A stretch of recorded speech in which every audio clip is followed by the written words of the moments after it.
Autre priorité pour les populations ivoiriennes, l'accès à l'eau potable. À Tchébadouo, dans le département, sinon dans la région du Bonkani, dans le nord-est de la Côte d'Ivoire, les populations n'auront plus besoin de parcourir de longues distances pour s'approvisionner en eau potable. Grâce à l'appui de l'OIM et ses partenaires, les ouvrages hydrauliques ont été installés et l'ouverture officielle a eu lieu précisément le jeudi 20 août dernier sous les yeux d'Alassane Ouattara, notre correspondant.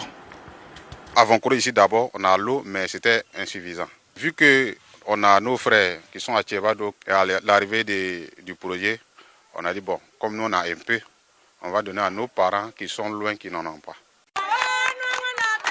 Tchébadouo est un village birifort de la sous-préfecture de Bouna, situé dans la zone frontalière avec le Ghana.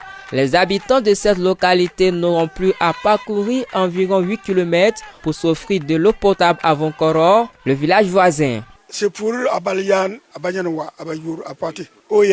remercie le roi de Vankoro et OIM qui a envoyé de l'eau à Tchébado.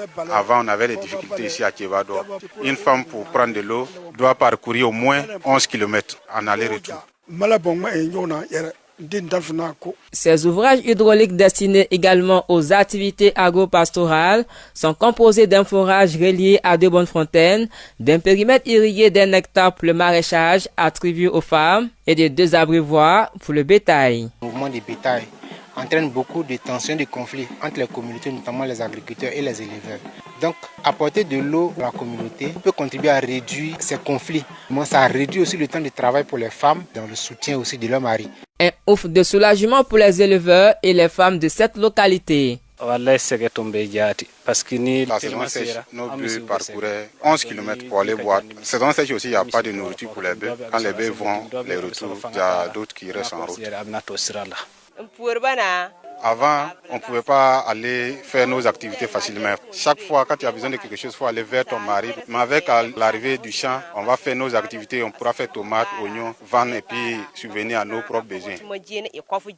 La réalisation de ces infrastructures hydrauliques s'inscrit dans le projet renforcer la résilience des communautés frontalières de Bonkani pour réduire les vulnérabilités et prévenir le conflit, mise en œuvre conjointement par l'OIM et l'UNICEF sous le financement du Fonds des Nations Unies pour la consolidation de la paix, PBF.